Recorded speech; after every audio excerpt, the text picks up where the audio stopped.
Hey, this is Better Moody, and you're listening to The Way Forward.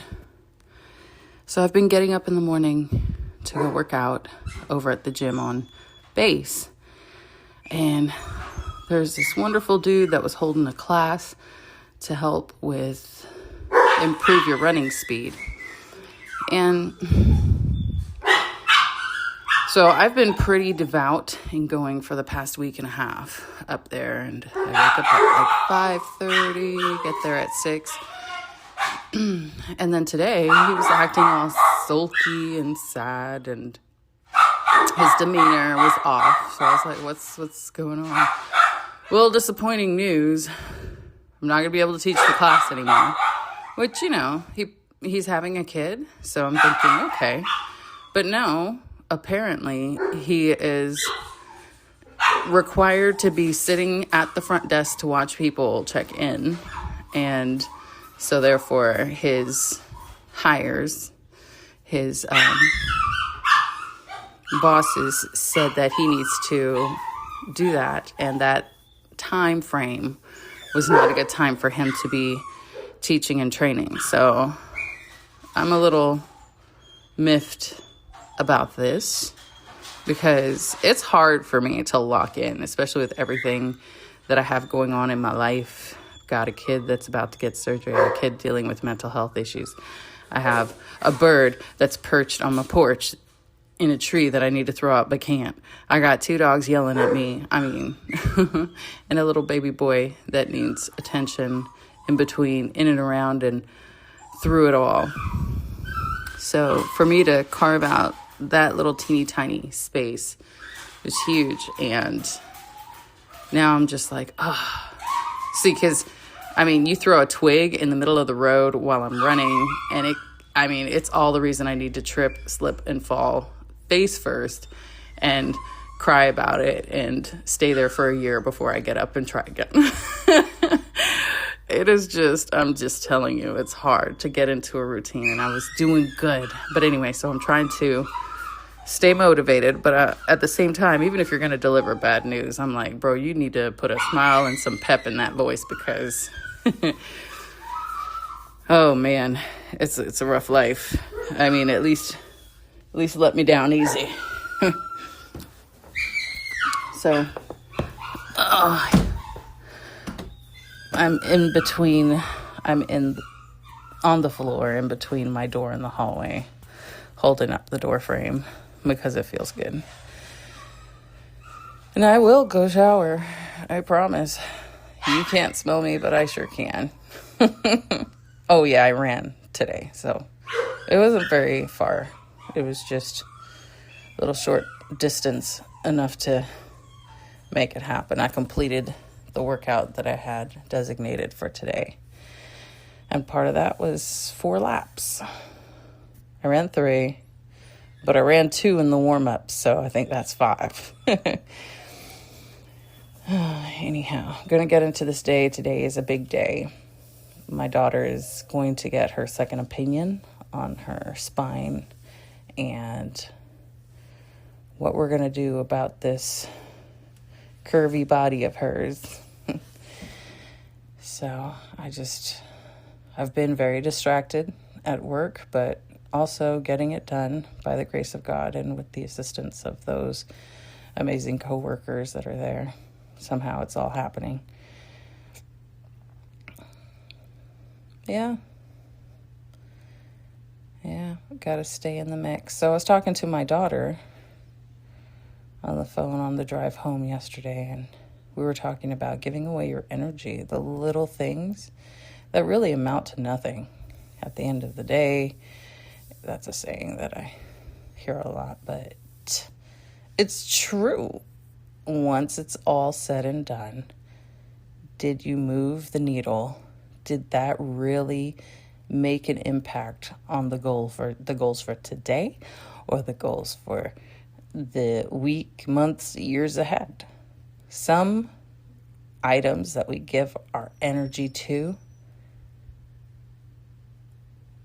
really, truly are just noise, like white noise in our life. And you kind of got to sort through that and drive through to what does matter and what is important. So, yep. And then surrounding ourselves with that energy that is beneficial. So I've been listening to, so my dad sent me something, and I really want to get to the bottom of it. Long story short, my dad thinks he's going to die. And I mean, he's not wrong. One day he will. But sometimes I think when he's having a bad day, he kind of leans in. Where's this thing? I'm going to see. What was he talking about? Yes, this lady named Dr. Tara Swart, neuroscientist. Strange evidence that suggests that we're not alone after death. Tara Swart.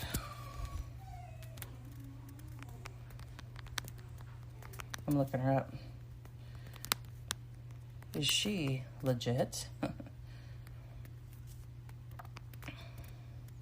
We will see.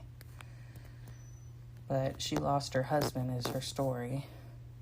And so she really wanted to find out if there was truth to communicating beyond this plane of existence into another. So she's like the kind of person, well, she's beautiful, so that's always a plus. Or she photographs well. But let's see. She used her degree to explore more about manifestation, intuition, and brain optimization. And I'm all about that. That's amazing. It's like if I can autopilot some of the mundane things so that I can focus on laughing for the rest of my life, because that is my ultimate goal, I think. I just discovered I'm like all about laughing hard, getting a good abdominal workout from the laughs. That is my goal as I'm become middle-aged.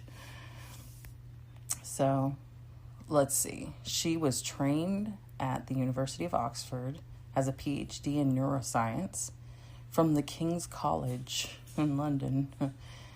She was a psychiatrist, and now she's exploring, and she's an executive advisor, and she lectures at MIT. I wonder if that's here. In the Sloan School of Management. That doesn't sound like neuroscience stuff. So, but she has a real medical and neuroscience training, so that's a plus. So she built her brand around the idea that you can use neuroscience to improve your life, your decisions, and your success. So I'm interested in this chick and what she has to put out. Yeah. Is there any science behind intuition beyond just a gut feeling? She wrote a couple books.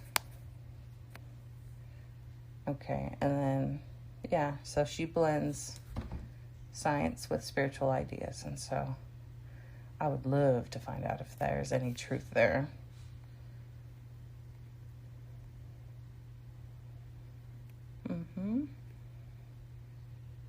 Yeah, so more to follow on that.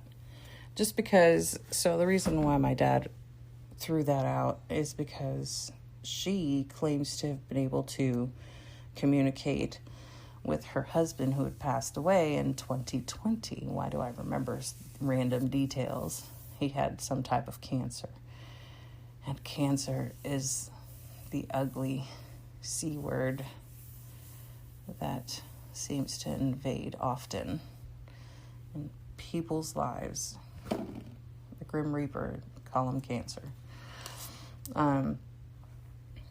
Yeah, so I told him, I said, well, I mean, I'll be on the lookout if you want to come up with some kind of a code or come up with a plan. And then when you do decide to kick the bucket, I mean, I'll be listening and paying attention to see, if you're trying to reach back.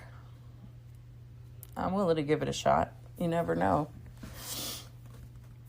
I think there's a lot of unexplained scientific information that we have not fully grasped. And that is exciting.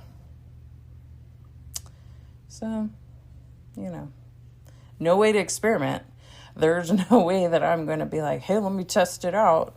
No, it's one of those things where you have to just wait until it makes sense. But yeah, again, it's interesting.